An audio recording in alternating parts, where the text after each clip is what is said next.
This is Larry Jordan, the host of the Digital Production Buzz. The following interview is an excerpt from a recent program. To hear the entire program, visit digitalproductionbuzz.com. Philip Hodgetts is the CEO of Intelligent Assistance and Lumberjack Systems and is involved in the technology of virtually every area of digital production and post-production. He's also a regular contributor to The Buzz, knows just about everything that's got blinking lights attached to it, and as always, I'm delighted to say, welcome back, Philip. Yeah, well, that's for sure. We are looking. Here. There we go. There we go. I was going to have to put in my headphones here.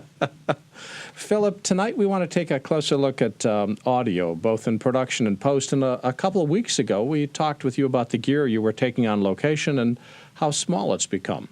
But tonight, I wanted to look at the same concept of production, but from an audio point of view. What gear are you using these days, and what are you doing to get great sound on location? I always carry 2 or 3 options because not everything will work every time. So I carry with me a fairly directional microphone, a short shotgun, I think you would describe that. And I also carry a lapel, a radio mic pair for the situations where I can't run cables or for some other reason. But my go-to, my fallback position is always a lapel microphone on the person recording to a Zoom H1 recorder, digital recorder in their pocket. Mm-hmm. And so it's closely mic'd. The mics are not too intrusive on camera, and as long as you run the cable carefully, that's a fairly easy solution. And the biggest advantage for my minimalist production crew is that it doesn't require an extra person. Now, are you finding yourself principally recording double system, or are you just keeping the H1 in your pocket for protection? I am always recording double system these days. You can record into an iPad using an adapter cable and recording uncompressed audio there. But I find that the lack of cables, the ability to put a microphone on each person, feeding into a recorder on those, and then using any of the modern NLEs pretty much to synchronize that audio into and any video shot angles into a multicam gives me the most flexible audio combination I can get. Mm-hmm. Really, the ability to synchronize by sound rather than have to synchronize by time code opens up this whole world to another way of working where we don't have to either run cables to the video recorder as it was back in the earlier days of production or set up the recorder a separate camera.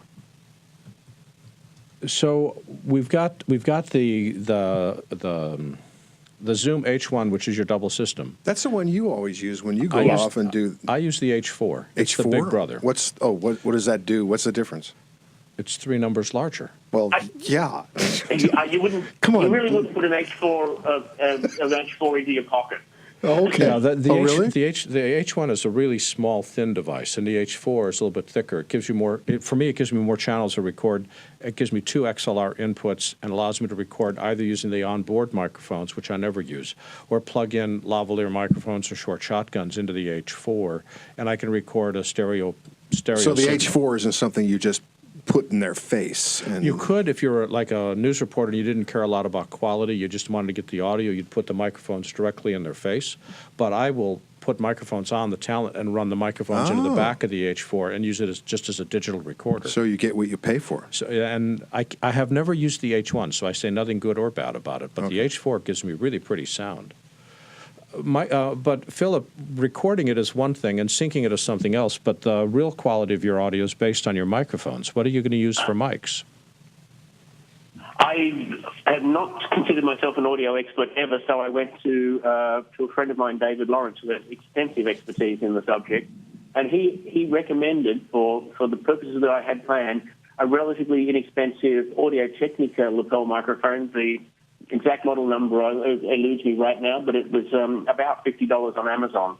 And so it's not a Sony Tram microphone by any means, but for the purpose of recording decent quality voice audio speech, it has proved to be very functional, and that's $150 a unit that I can put on a person. So it's relatively capable. I'm capable of putting out 4 of those simultaneously to individually mic up to 4 people.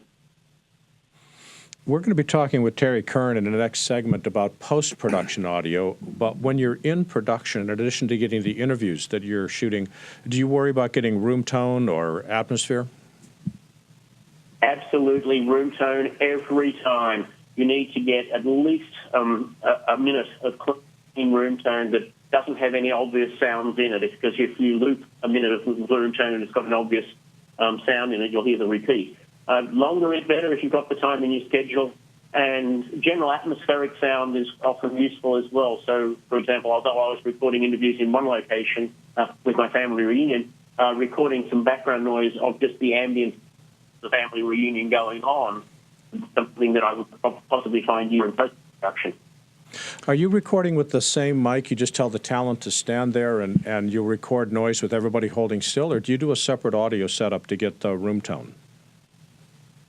I use the same mic, but I separate it from the talent and just clip it when they're out of the room. By the way, Philip, when are we going to see a little bit of this family reunion? Is it going to be? Is this like a 10-year in the making process, or is it, I know you want to go back and do some more. Yes, circumstances dictated that I didn't get quite the interviews that I wanted in this trip, so I'm going to have to go back at the next family reunion, if not before. It's primarily a family project. I've come to realize that once we get stuck in our own little world where we're not that careful about what we put on Facebook, that we're not the only valid view in the world, and a lot of my family take their privacy a lot more seriously than I do. So it is at this point going to be a purely family project. So maybe this could be a boyhood thing. Technology. And of course, we'll use it to test out some technology that we have, ideas for, and just to see if it works. What's been the biggest challenge to you in terms of getting decent sound in the field? Trying to get decent sound without having somebody there dedicated to getting decent sound. In an ideal world, you would always have somebody with a nice shotgun microphone with all of the boom arm on it, recording one or more radio mics and multiple recorders for different talents. That would be the ideal world. If you've got the time and budget for that, then I support that entirely. If you're like me and trying to get things done on a minimal budget, and mostly because they're personal projects, and because I like to test the limits of what I can do, then having that not having that dedicated person becomes a challenge, and the main challenge to work around. Take a breath. I need a quick website before we wrap up. Where can people learn more about what you're writing very fast? PhilipHodgetts.com, and of course, if you sneak over to metadata.guru, you'll see the beginnings of my new site. And Philip, thanks for joining us. Guru. President of Lumberjack Systems. Talk to you soon. Bye-bye. Thanks, Philip. Thank you.